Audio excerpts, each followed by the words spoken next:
Welcome to this year's Brodsky series. I'm going to turn things over to our interim dean, K. Matthew Dames, who is going to make a few remarks and welcome you himself, and then we will commence the program. Dr. Dames.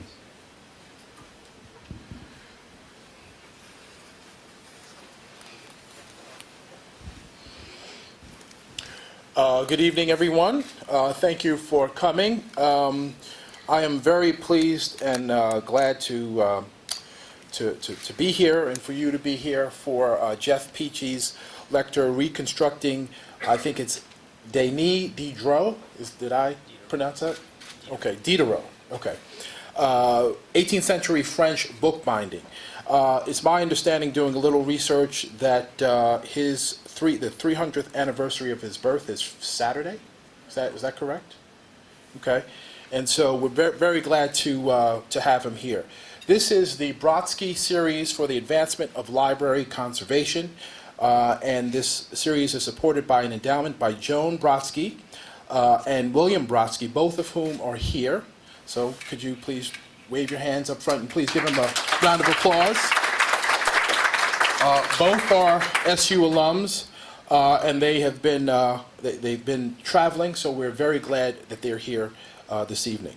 The goals of the Brodsky series are to promote and advance the knowledge of library conservation theory, practice, and application among wide audiences, and to bring book conservators and scholars to campus for general public lecture and professional hands-on workshops.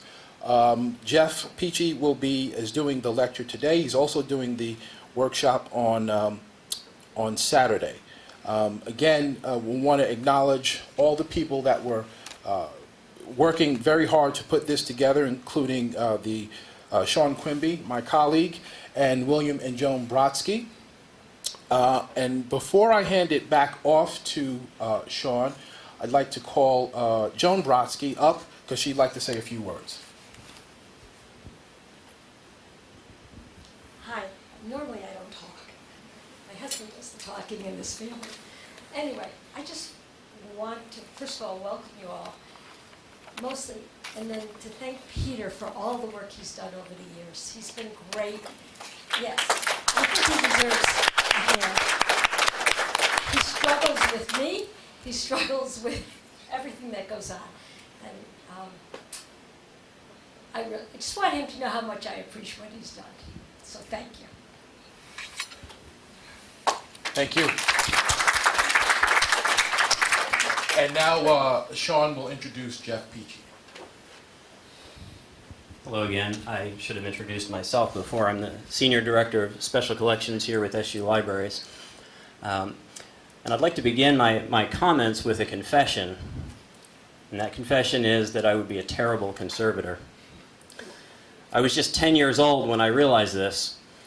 In the summer of 1983, I had innovated what I called the Baxter process, a means of flattening my comic book collection so that each issue would appear crisp and new. I don't know who Baxter was or recall why I chose the name or what exactly made it a process. Essentially, I just put them in plastic bags and arranged them under my mattress for several months at a time. What I do know is that it failed miserably. Pages stuck together, the ink bled from one page into the next, stapled bindings fell to pieces. It was a total disaster. Perhaps because I know what bad conservation is, I can more easily identify its opposite.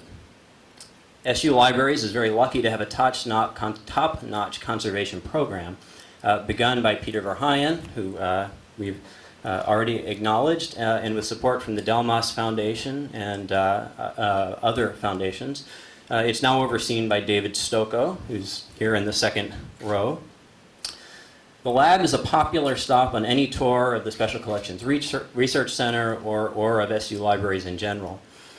For me and for other visitors to the lab, things just seem to slow down a little bit.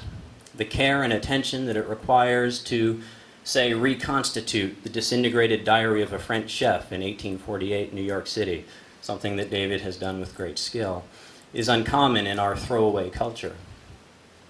Only a few lucky volumes ever make their way to David's bench, Once, in an effort to counter that, the unfortunate precedent that I had set with my ill-conceived Baxter process scheme, I asked him to let me attempt a dust jacket repair. It was on my own book, I assure you. I was moderately successful, and now I look upon that first edition of Steinbeck's Moon is Down, nestled at the top of my bookshelf with satisfaction. So I was redeemed, but I was also reminded that I possessed neither the patience nor the manual dexterity to do this sort of thing for a living. Jeff Peachey, tonight's speaker, possesses both of those things, and a sense of humor as well. He begins a satirical essay that details his effort to conserve his personal run of the Journal of the American Institute for Conservation by proclaiming boldly that, quote, "the urge to preserve is perhaps as old as the urge to eliminate." The problem, he tells us, is that his prospective clients were horrified when they saw the poor physical state of this professional journal dedicated to keeping things from falling into a poor physical state. So he undertook a time and labor-intensive project only to conclude that, quote, "the solutions found for this particular collection may be applicable to every collection, but I doubt it. It seems to me that only the most secure people are able to have so much fun at the expense of their profession." And Mr. Peachey has every reason to feel secure. Based in Manhattan, he's had 20 years of experience conserving books for paper institutions and for individuals. He's the inventor of the Peachey board slotting machine, which, unlike the Baxter process, is widely employed by conservators the world over. He's the recipient of the Sherman Fairchild Conservation Research Fellowship at the Morgan Library and the 2013 Reese Fellowship in American Bibliography from the Library Company of Philadelphia. In 2014, he will be a research fellow at Winter Museum in Wilmington, Delaware, my hometown. And the title of his lecture tonight is Reconstructing Diderot, 18th-Century French Bookbinding. Please join me in welcoming Jeff Peachey.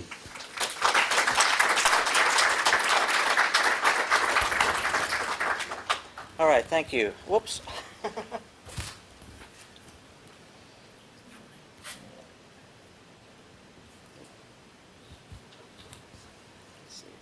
All right, does that sound all right? Yeah? Okay.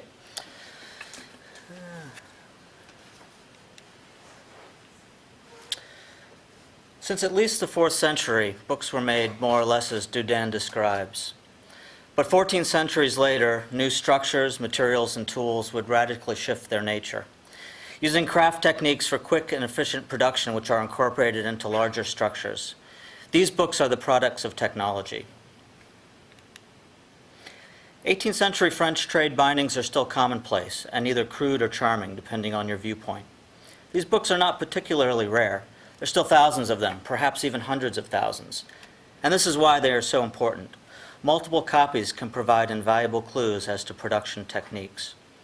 They are distinctive and instantly recognizable, having marbled or sprinkled covers of calf, with blind lines around the edge, red text block edges, a full gilt spine, red leather title pieces, snail or common marbling end sheet on the end sheets, transverse parchment spine linings, and a 3-hole board lacing pattern.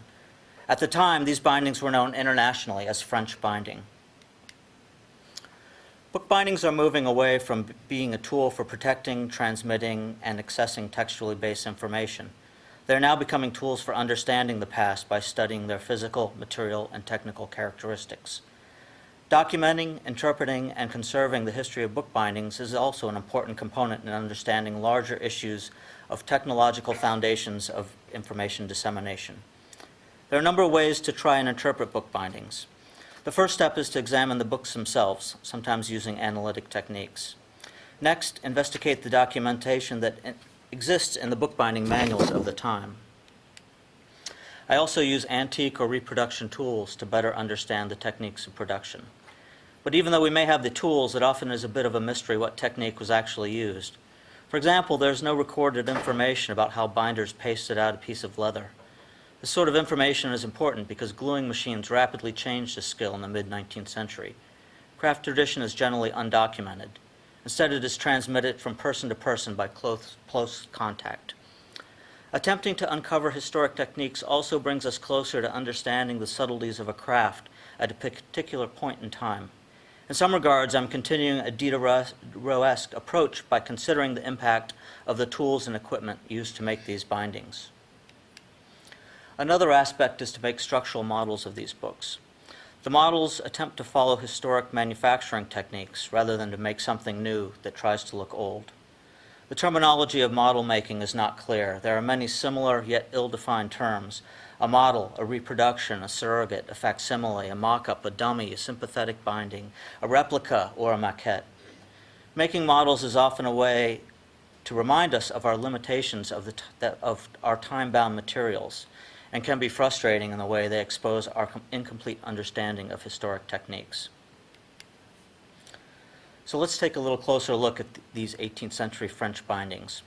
Structurally, they have more in common with books made centuries earlier, such as this early 16th century German binding. But their techniques of production, specialization in manufacture, the speed and cost of their making, the integrated relationships with the producers of their component materials have much more in common with 19th century publishers' binding styles. The 18th century French trade binding style is important because it is the first time that the techniques, workshops, materials, tools, and equipment are extremely well documented by three multiple contemporaneous sources: Gaffacourt's 1763 Trait de la Reliure, Diderot's 1765 Encyclopédie, and Dudin's 1772 Reliure. Dudin and Diderot are both the subject and the object of this study. The textual descriptions of the bindings are in the books themselves that we will use to better understand this critical time in book history. Gaffacourt's book is the first separately published comprehensive account of bookbinding, written in 1737 and 1762. There are two manuscript versions and three printed copies. He was a wealthy dilettante and amateur bookbinder, friends with on and off with Voltaire and Rousseau. His book is often maligned in the literature, but it does contain some information that the others do not. He mentions trindles, for example, which are used to flatten the spine in order to trim the foredge, which the others don't. He also mentions beating partially folded signatures, which is confirmed by other sources. His book is much more informative as to technique than any English language manual until the late 1820s. Not only has his book been maligned, but his bindings are often criticized, his teachers scolded for not giving him proper instruction, and even his physical appearance is routinely criticized in the literature, gouty and impotent. He claims he wrote his book to make use of my happy idleness. Old age, like childhood, must have its toys. Diderot is perhaps the best known of these three sources, largely due to his iconic images. The text for the bookbinder was written in 1765 and the plates published in 1771. There are 35 volumes. They stack up almost 6 feet high. Diderot had a keen interest in crafts, perhaps because he was the son of a cutler. Part of the goal of the encyclopedia was to put craft knowledge on par with science and the fine arts, although some have argued that he actually accomplished the opposite by giving non-craftsmen more of a say in how the work was actually done. The encyclopedia was always expensive. Reportedly, Thomas Jefferson traded 15,000 pounds of tobacco for his copy. A practicing craftsman at the time could have never afforded one. The author of the main bookbinding section is unknown, but Diderot himself wrote the marbling entry. The format of the plates are borrowed from the Arts and Métiers series that Dudin's work appeared in. Even Diderot recognized the limitations of textual description when he wrote, "It is handicraft which makes the artist, and it is not in books where one can learn to manipulate." Dudin is the third major source of information. In his introduction, he states the purpose of his book is to enable the purchaser to understand the operations his book must undergo before purchasing. His treatise was approved in 1771, and this section published in 1772, in part spurred on by the publication of the encyclopedia. In all, there are 15 extraordinarily detailed folio plates and about 60 pages of textual information. Little is known about him personally, though he worked as a secretary for the project and likely got this assignment through political connections. He and Gaffacourt studied and described the actions of professional bookbinders who demonstrated the binding of a book. I personally think his manual is perhaps the best bookbinding manual ever written. The plates, consisting of workshop views and textually explicated tools predate the stylistic layout Diderot used more than a half-century later. Aspects in the engravings are referenced in the text, unlike Diderot. The first English bookbinding language manual with text and images is Hannet's Bibliopedia from 1835. Diderot's plates are not referenced within the text since it was written about 5 years before the plates were engraved. Most of the equipment is drawn to scale in feet and inches. At this time, they would also use a sixth and twelfths of an inch for smaller measurements. The metric system started in France after the Revolution in 1791. In some senses, little had changed in the 70 or so years between these two workshop views, though there are aspects in Dudin that describe techniques closer to the 17th than the 18th century. There are two main schools of thought about these workshop views. Some feel they are illustrations of actual workshops, some that they are idealized versions designed for didactic purposes. I tend to look at them as didactic. It is easy to think of these as photographs. Of course they are not. It is tempting to interpret these action shots as some kind of Cartier-Bresson decisive moment. But they were drawn by an artist, then by an engraver, then possibly an editor or author adding figure identification letters. The beater, the plower, and the sower are the three iconic steps in binding that are almost always represented. They also form the differentiation between what bookbinders would do and what stationers or booksellers were able to do in making simpler types of bindings. Notice that not much work is stacked up, and that there are four very different stages of binding going on at the same time. Clues, I think, that this is not an actual workshop. There's also a reordering of Diderot from 1790, more or less accurately copied, but note through the doorway you can see the window. They didn't flip it. Small little clues, but everything else is fairly accurate. This was issued in a much more affordable octavo format. The text is quite different, though. Much of the textual descriptions in both Diderot and Dudin are like this exploded parts diagram. They can be infuriating, confusing, and tedious because they become a long list of like the equipment itself, each one going through step by step every single process. Both these books privilege the machine and give detailed descriptions of it while de-emphasizing craft human skills. Almost 70% of the text in Diderot is devoted to descriptions of tools and equipment. Technique almost seems unimportant, despite his earlier quote. Images of the beating hammer, the sewing frame, and the plow date back to one of the earliest images of a bookbinder. This one from Joost Ammon's Book of Trades, 1568. On the right is the two of books. This was originally made for a set of playing cards before the standardization of the French system of hearts, diamonds, spades, etc.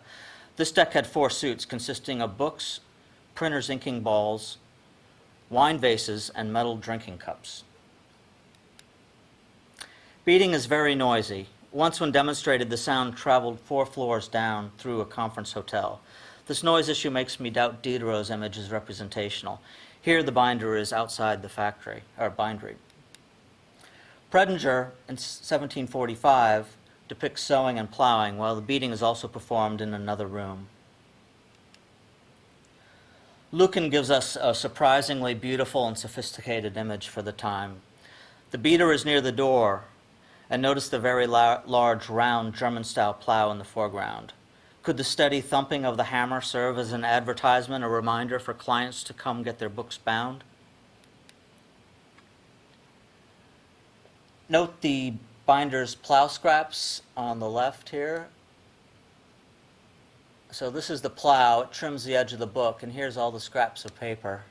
About this time, materials were much more expensive than they are now. 100 pounds of scraps of paper could be traded for 50 pounds of finished board.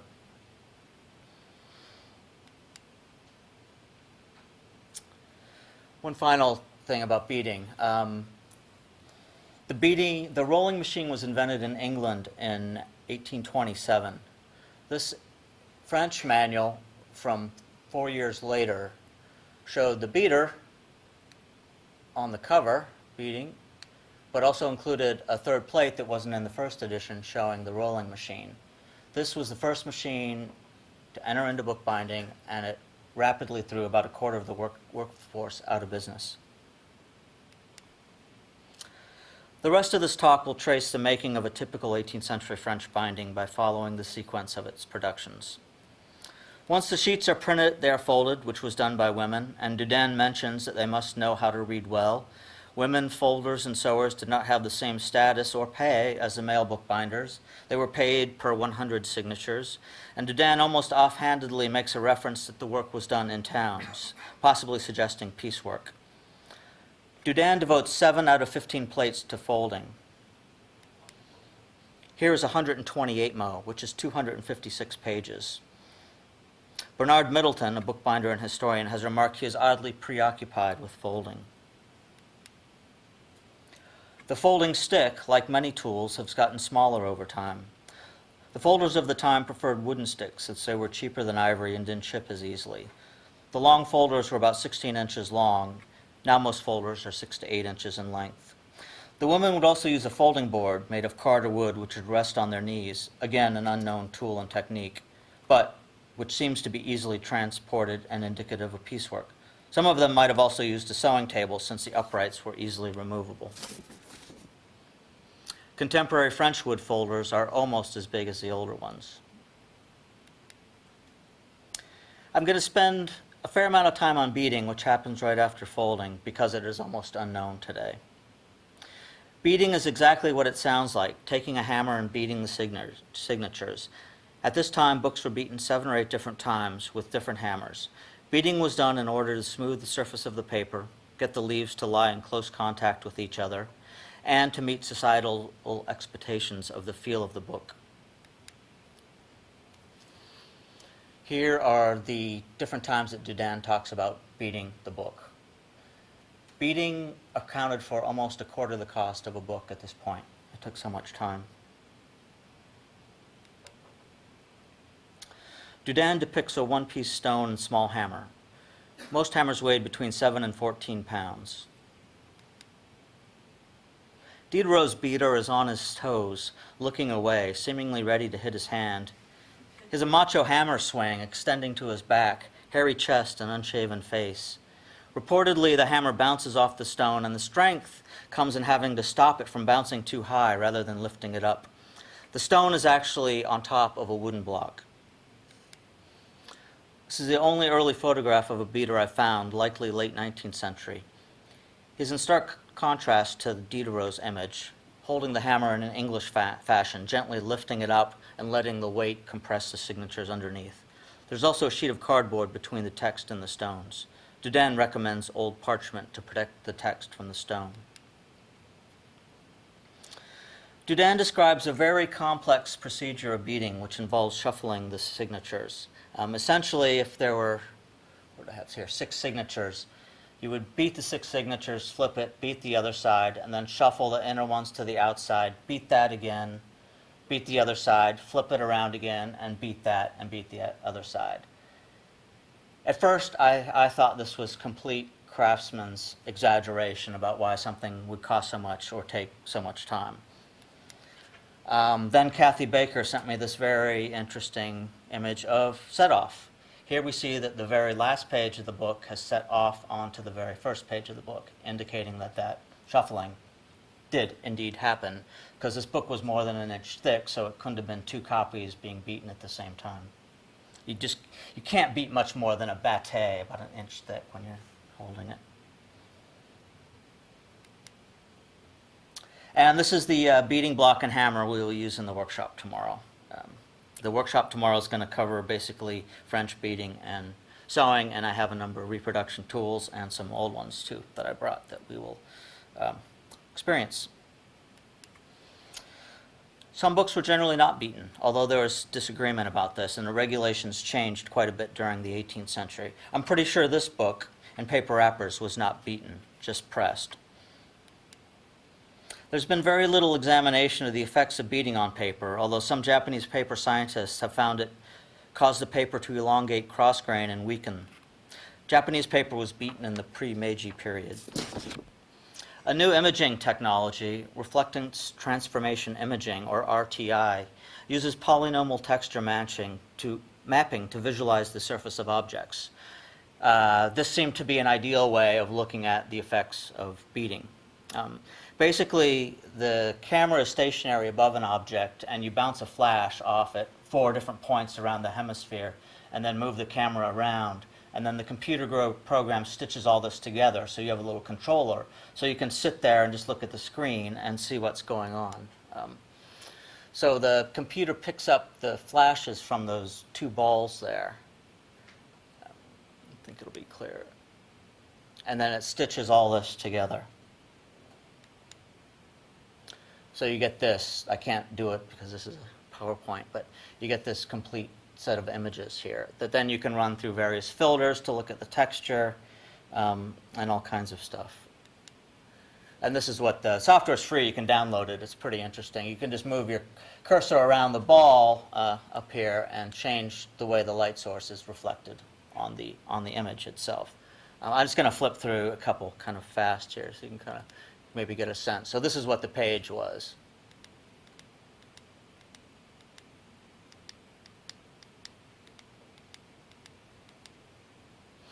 So you can just get a sense of what you can do with this technology. On the left, though, is an unbeaten text block. On the right is a standard beaten text block bound trade style. These are both French and circa 1780. The text block undulations are much more pronounced on the beaten text. The punch of the type is more pronounced on the unbeaten text. Beating makes the whole book fit together better, like interlocking egg cartons. It doesn't flatten the paper. The texture of the paper is significantly different. I've also made a number of samples of the various permutations of pressing and beating to compare. There are quite a number of complex variables in pressing force, time, beating hammer impact strength, etc. But overall, beating gives the paper a much smoother texture than just pressing. It also takes quite a bit of the punch of the type out.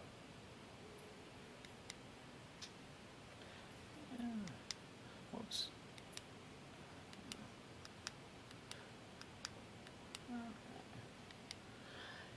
It also compresses the text block quite a bit, as you could see. It's like a sponge before. That book was not beaten at all. Dudin talks about careless beatings, where the side of the hammer strikes the paper and causes a cut or break. This might be one, though it looks more like it might also be a percussion puncture from sewing, since it's so close to the support.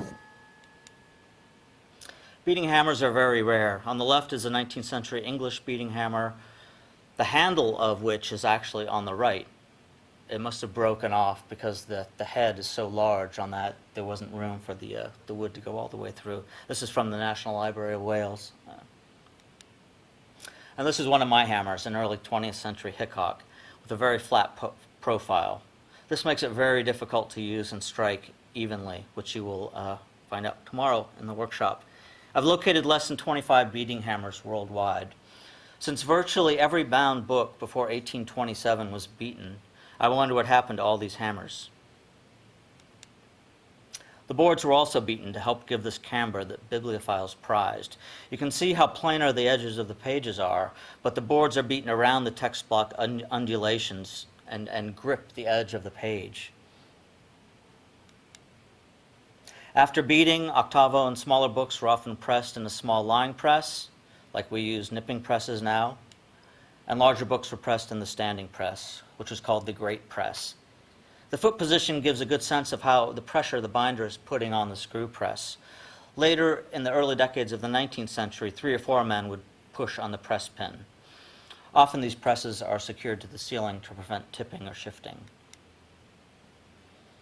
After folding, beating, and pressing, the next step is sewing. Women did the sewing, and they used a sewing table, which is now obsolete, instead of a sewing frame. The nice thing about the sewing table is that the uprights can be easily removed and the table used for other purposes. It's likely these were standard tables with 2 holes drilled them and a slot for the keys.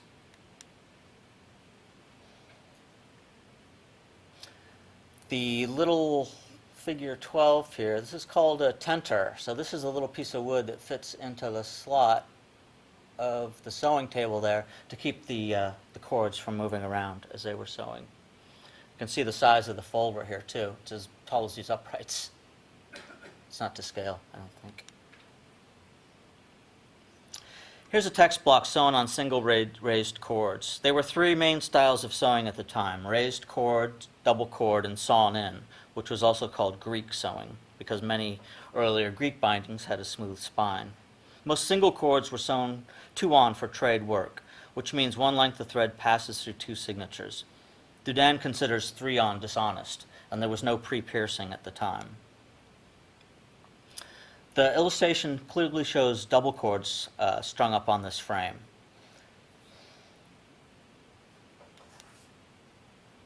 And this is the only illustration in Gaffacourt, which is a sewing key, which is used underneath. There's a square one underneath on the bottom to hold these sewing cords. Again, by making a little reproduction of this, there's absolutely no reason why this needs to be square. In fact, it takes much longer to make it because you drill out a hole and then use a square file to file that square. So again, it's just one of the many questions you have. Once you start to make one of these keys or something to think about, there's no reason at all for it other than possibly tradition.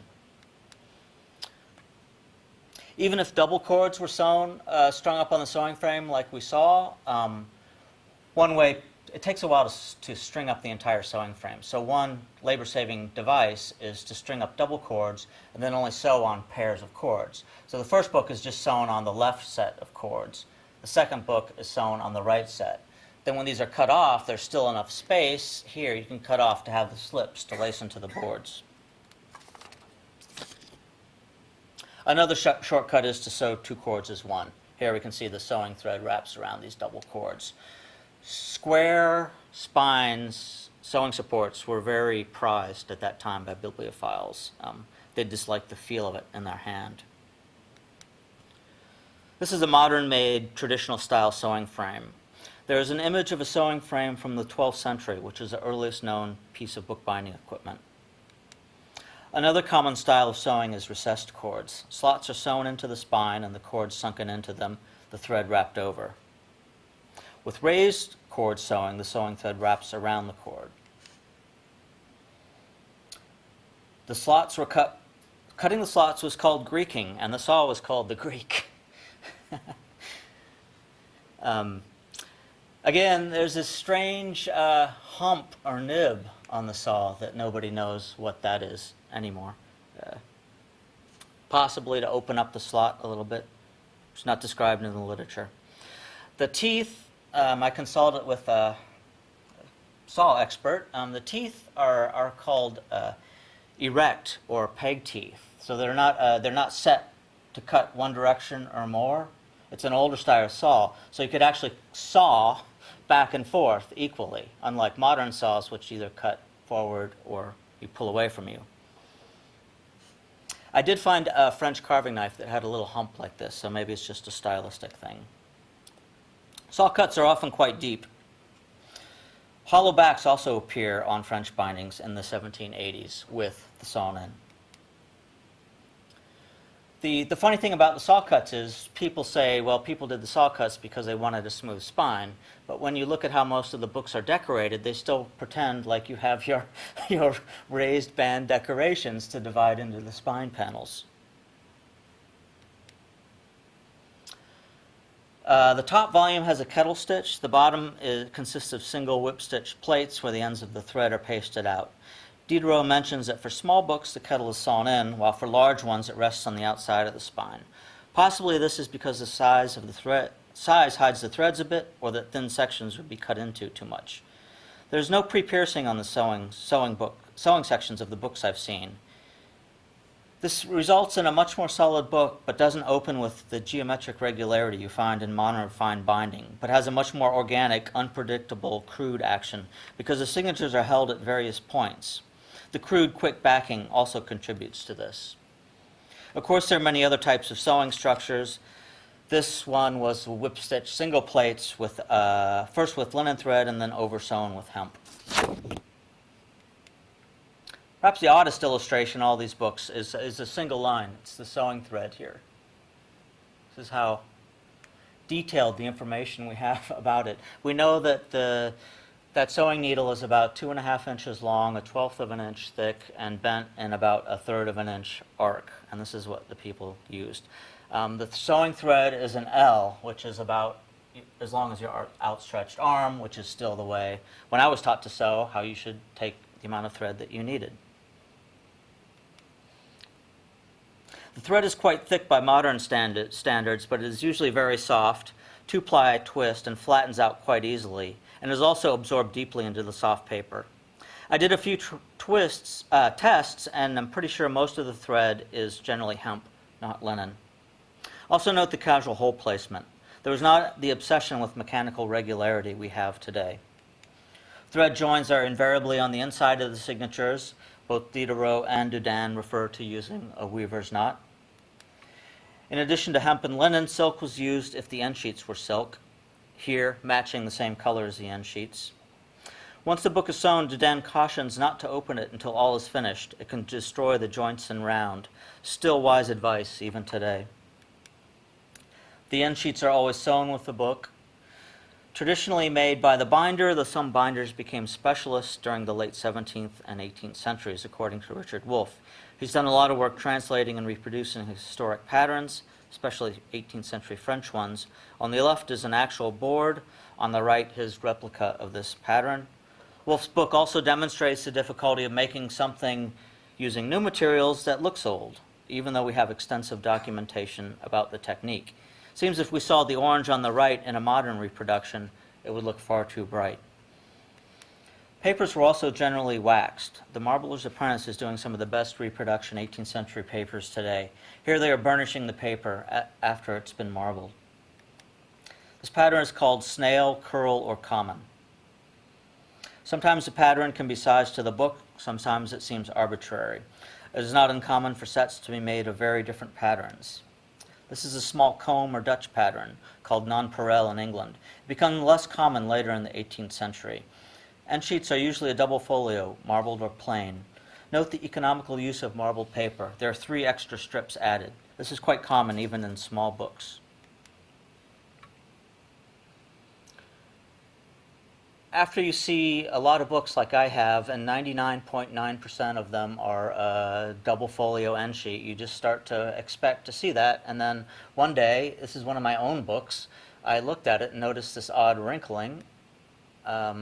And it turns out it has a very unusual partial stub adhered between the 2 layers of the colored and the white. So again, it's when you see a lot of books, it's easy to become inured to sometimes important, possibly little differences or things outside the regular way it was done.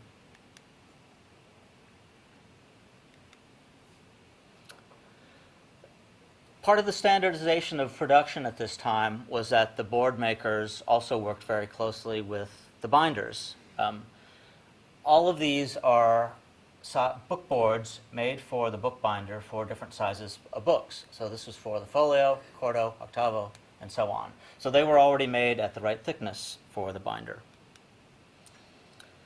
They didn't have a board shear at this time or a cut trimmer to cut the board.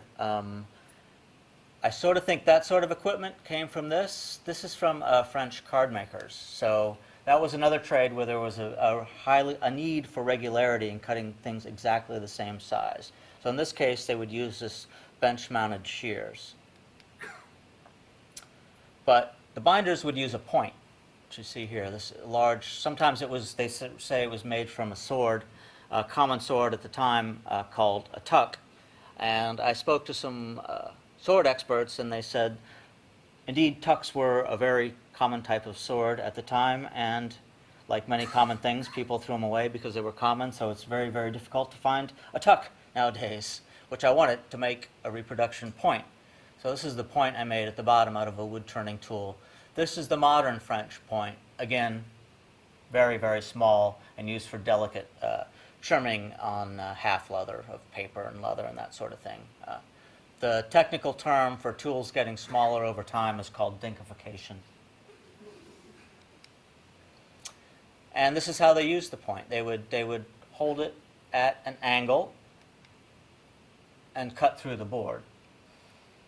The shoulders here, you can see, are never at 90 degrees like sort of modern fine binding. Instead, they're at 45 degrees. What happens here is you cut this 45, roughly 40 to 30 degrees, and you end up with the right angle for your text block at that point. This is back cornering. So this is the very edge of the board where the leather is turned in on the other side.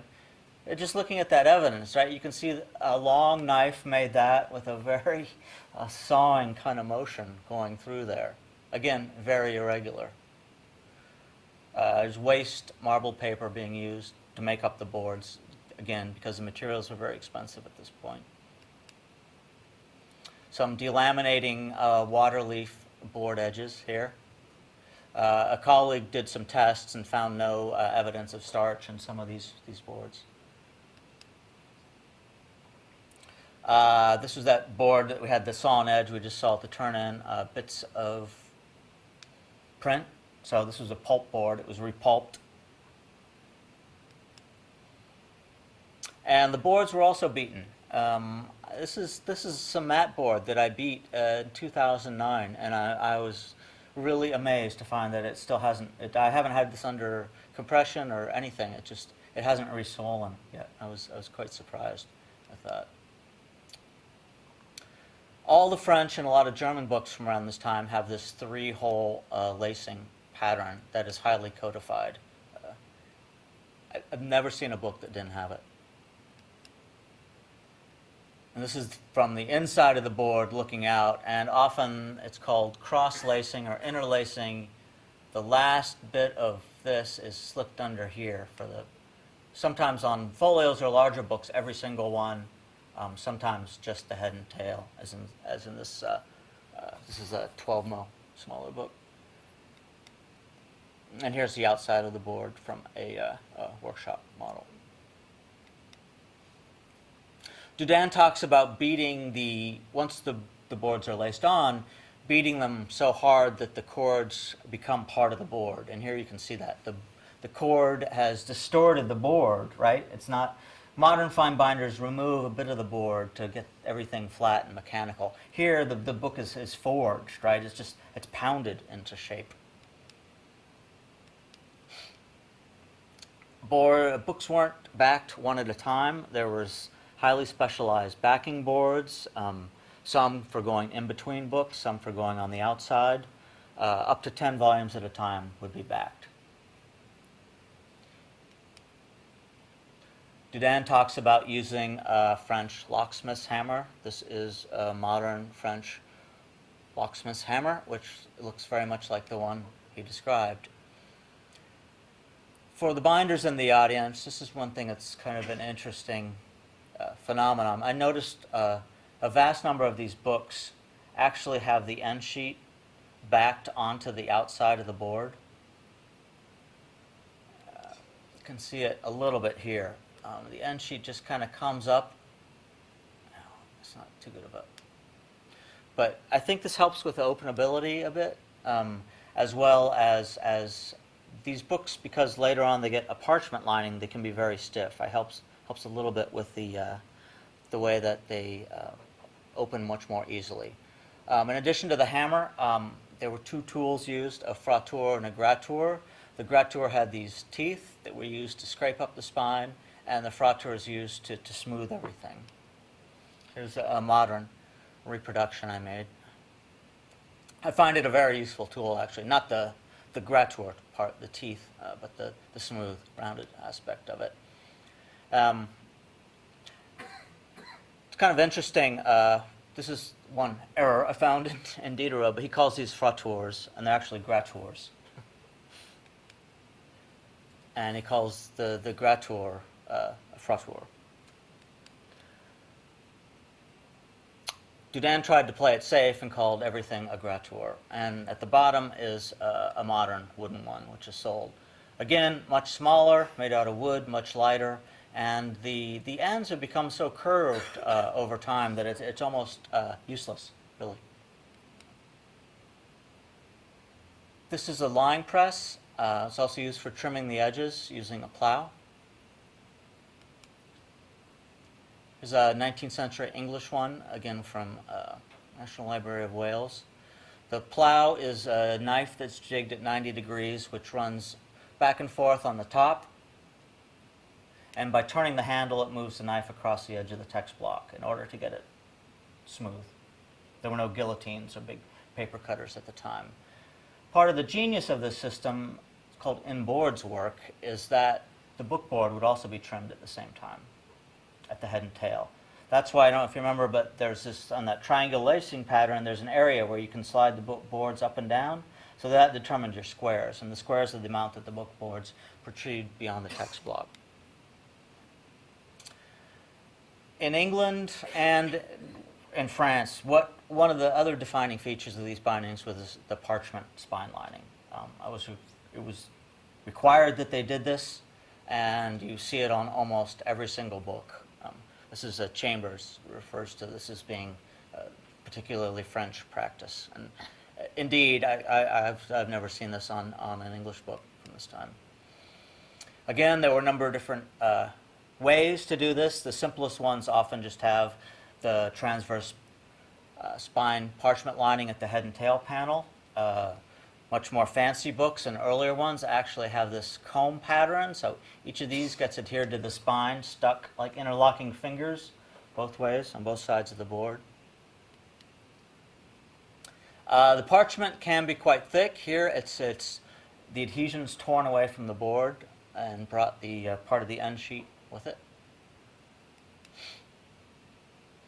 Here we have a Diderot with three. This is very deteriorated here. They'd often reuse old manuscripts.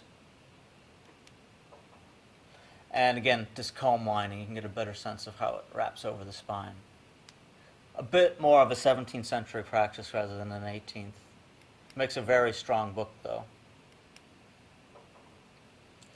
Almost always, these are colored red, either solid or sprinkles, and often you find this kind of distinctive brushwork on the leather.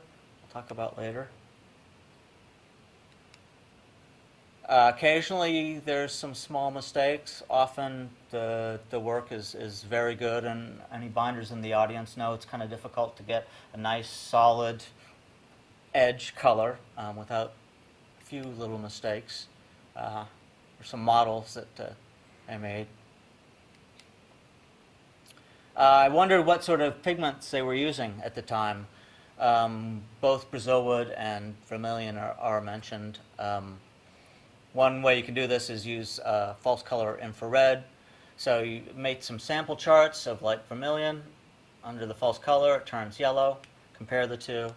So I did the same with the book. You can see they both indicate vermilion. You can also see here that the book was colored in boards, right? So the edge of the board is also colored as well. The leather is completely off this book. I took it off as an example.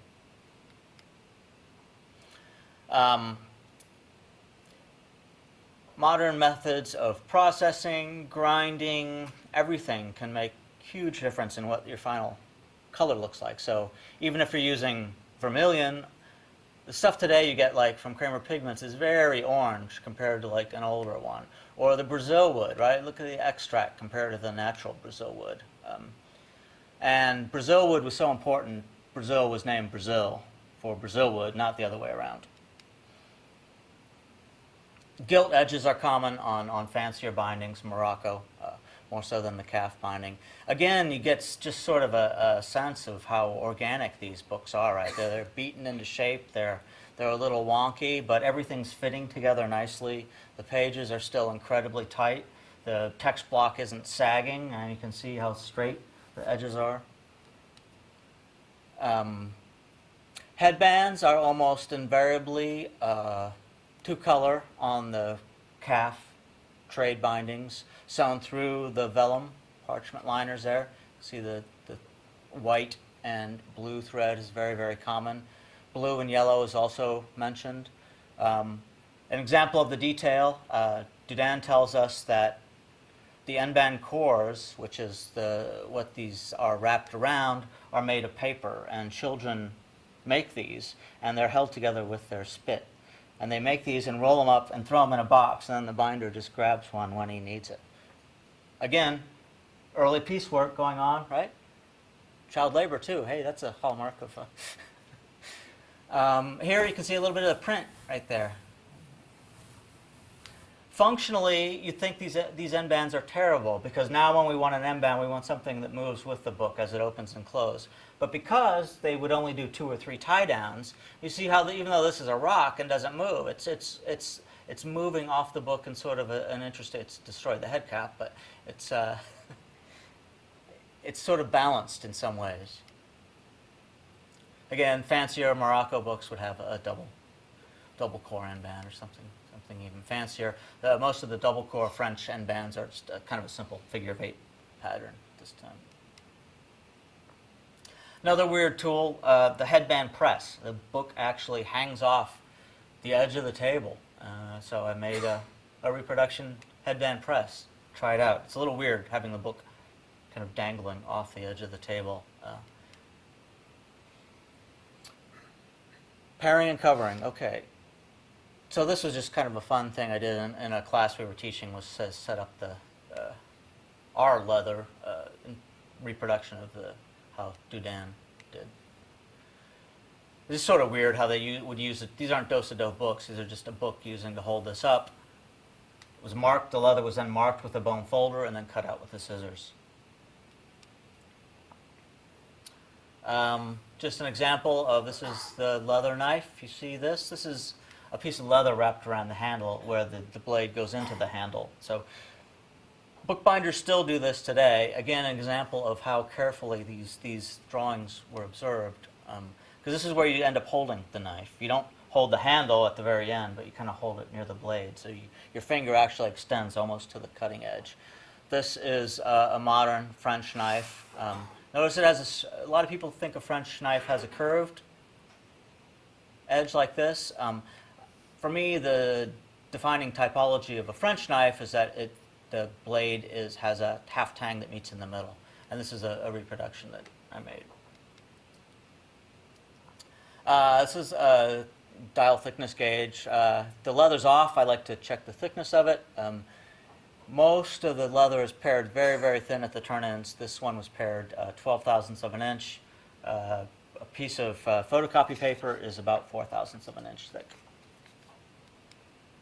And here's the book that I took the leather off. See what a hard time I had getting the leather off, and notice the three tie downs. Beautiful solid red edge all the way, right? That's the squares right there. Covering young calves, Dudin describes not only wetting out the leather, but throwing the leather in a bucket, grabbing it by the tail, and beating it against a brick wall in order to wring it out. From the size of the leather that was used at the time, it seems most of the calfskins were very, very young, 2 or 3 weeks. One nice thing about the acidity of leather is it gives us a good idea of how the book was covered. So here we can see where it's burned the turn-ins, very uneven turn-ins, pulled, an inch or so here, and look how close that gets, right to the edge. And even a more extraordinary example. This is on Morocco. You can also get a sense of how just one extra sheet of paper underneath can really protect against acid burn. A conservator friend of mine is so worried. She mainly works on manuscripts, but she'll often put 8 layers of vellum if she's using tanned leather. This is blown way up, and it's a little thing I'd never noticed. That little nail right there. The way the book's tied up after it's covered is to make the raised bands much more pronounced, and the way it's tied up is completely codified. These are used backing boards. There's go around twice, tie up, and then go around one more time, and then change direction there with that little nail stuck in. Again, not something I noticed until after looking at it a long, long time. Diderot doesn't picture this, but the same 3 times around on the backing boards. And this kind of thing. I don't think I did that right, actually. I'm missing the final turn. We sometimes call this sprinkling, but they always refer to it as marbling the cover. So after the book was done, ferrous sulfate was put onto it in a variety of ways. Dudin himself mentions there's no reason to do it other than that just this is the way books look, and our eyes are so accustomed to it, it wouldn't look right unless the book didn't have it. Another important aspect of this is that it hides any natural holes or imperfections in the leather, which leather often has. Some of these are so skillful you don't even notice it. This is on one of the copies of the Diderot at the Morgan, but you can see right here, that is a patch all the way there. I only noticed because a little bit of the patch lifted up. I mean, it is almost imperceptible. And almost every book has at least one of these. This I don't think was ferrous sulfate, but it was some ink. It really looks like ink that was just dribbled down the sides. And the books were suspended, you can imagine, right, by these rods, and they talk about this, and the ink just dribbles down to the foredge, as opposed to with a more flat type sprinkling, where it sits on the surface and deteriorates the leather rapidly. Sort of like that. You can see it pulls a bit, too, at the foredges.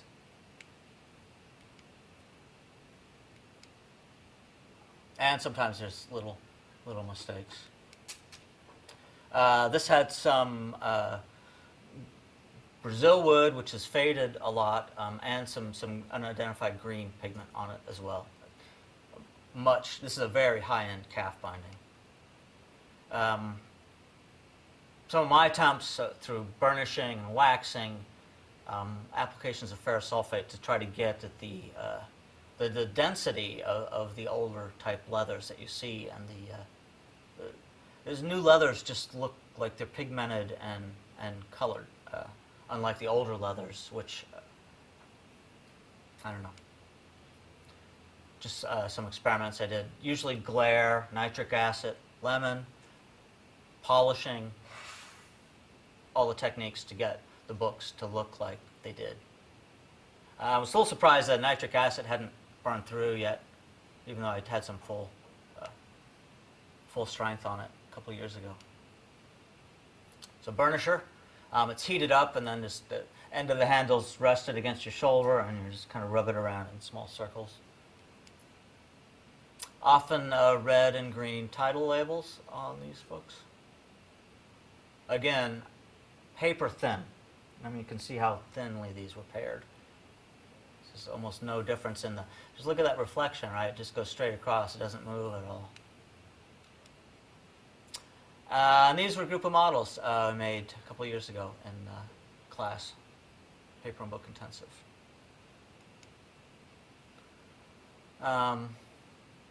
So I mean, I really am advocating looking at books as products of technology rather than a bibliographic type approach where they need to relate to the contents that they contain. So that's what I'm working on now. A lot of my work now is sort of taking these 18th century French roots and looking at what happened in colonial era American books. So now I'm kind of looking at the roots of nebulous line, I know, where does an American book start, but I'm looking at a lot of English and French traditions as they informed a lot of the incredible changes that underwent books in the early 19th century. So thank you.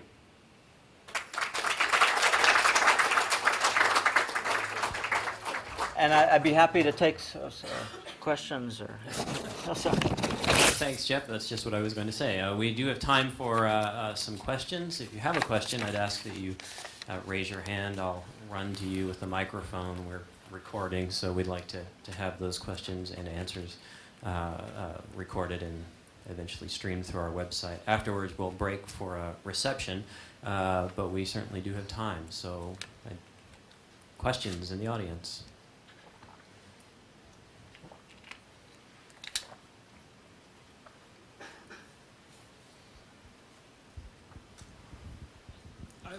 Well, I have actually two questions. The first one being, of the three books that you mentioned, are any of those translated into English, and can they be found easily now?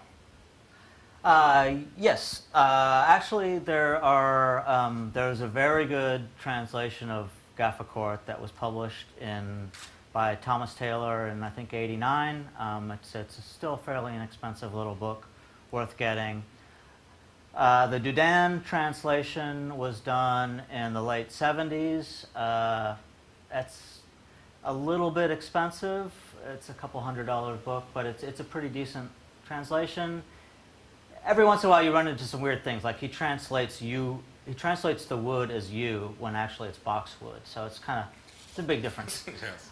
The Diderot, there hasn't been a really good translation of it. There's kind of a rough high school French translation, I think actually on the Book Arts web, the Australian woman. Yeah, so it's on Peter's site. You get a sense of it. They're out there. I really think the images are almost more important than the text for these. Unfortunately, the Dudin translation, the images are horrible. So there's no good reproduction of those published. There are pretty good reproduction of the images from the complete Diderot encyclopedia from the University of Chicago. It's real fun to poke through there a Yeah, little. I definitely would like to do that. The second question is, at the time that these books were written and going through some of the binding techniques that you had went through, what was really happening at that time in the efforts of restoration, or was there any real effort or push toward restoring books that were already old and needing repair at that time? Yeah, Dudin actually devotes a whole chapter to that. It's really interesting because in some ways it was completely different than any sort of notions of preservation that we have, because they couldn't imagine rebinding a book without replowing the edges. It was just like, to make a book you had to plow the edges, right? That's the only way you could do it. Dudin talks about resewing with silk thread on old books rather than using linen or hemp. There's some, sort of interesting notions. I mean, there wasn't a lot of historic awareness going on, but you get a sense that some books were deemed valuable enough that people wanted to try to preserve them and keep them going. So there is a chapter in Dudin that touches on that a little bit, not in any broad philosophical way, but just kind of more, it's cheaper to keep your old books than have to buy a new one. Indeed. Well, that pretty much sums up my two questions. Thank you. Yeah. Other questions? Yes.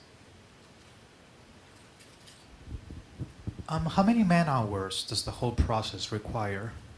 That's a good question. Sort of for the simplest type of trade binding, looking at sort of what they sold it for and what people were paid at the time, it looks like around 3 hours, I'm sort of guessing. I mean, one thing you really don't get a sense of from any bookbinding manual, a couple places in Dudin, you don't get a sense of how they batched things.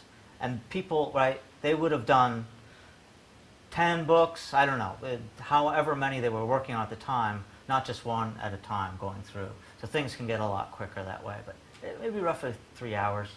So it's still expensive. Yeah. I'm sorry, and the materials were much more larger. Materials are probably 75% of the cost. I wanted to address your overall thesis Okay. about moving away from bibliographical techniques and interest in the contents of books and the history of ideas to a technological process. But one of the things that I think distinguishes craft from technology, even though you're describing this as a prototype of an industrial process with a kind of intense division of labour that makes up the various stages, is that there's an awareness more, or perhaps, on the natural materials and on perhaps the scarcity of materials like paper, that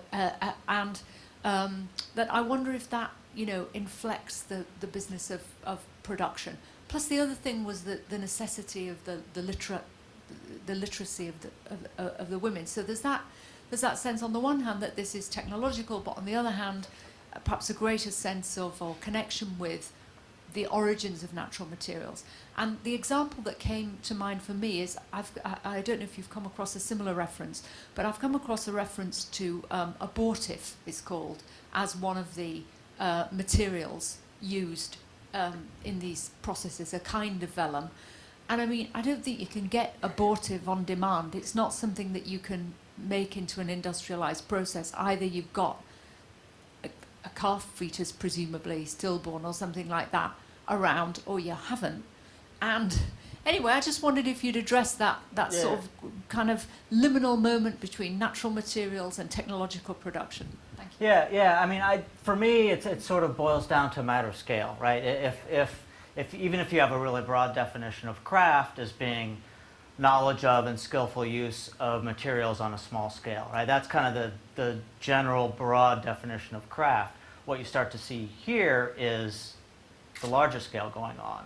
And I think once that happens, I mean, I'm just guessing about there. I don't think craft really existed at this time. Craft, for me, our current notions of craft really only started in the 1820s and the 1830s when technology really took over.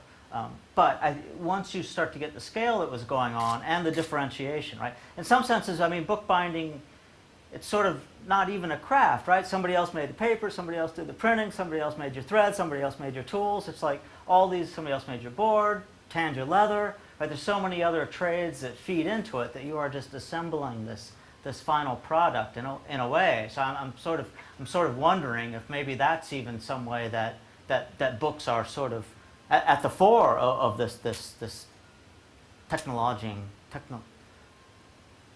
fore of whatever, you know. In terms of the uterine vellum, I think a lot of that's kind of exaggerated. You know, a very young, clean white calf, I think, and there's ways to make it whiter. I think it's just one of those labels put on to enhance prestige and price of materials. But I might be wrong about that. It's kind of hard to tell. You know, right? It gets into some other cultural questions about abortion, right? Let's not go there. Yeah. Thank you. Yeah. No, that's part of the reason I'm so interested in this time too, right? Because there's this a French professor, Sébastien Lenormand, in the 1820s that is kind of credited with founding the field of technology, and he also wrote a bookbinding manual. And he is also the first person to be witnessed using a rigid framed parasol to jump off of an 8-story building. Really interesting guy. Yeah. He wrote that manual that I had earlier on, had the image of. Yeah. Interesting guy. That's kind of where I'm heading with all of this.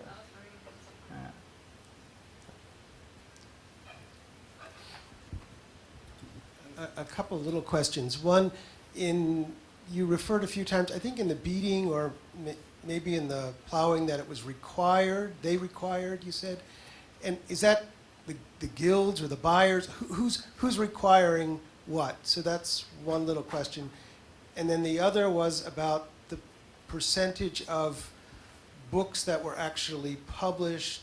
How many of them, do we have a sense of how many were actually bound, or were many just purchased and consumed loosely, particularly like the more ephemeral, what Robert Darnton's philosophical literature, the political and pornographic stuff.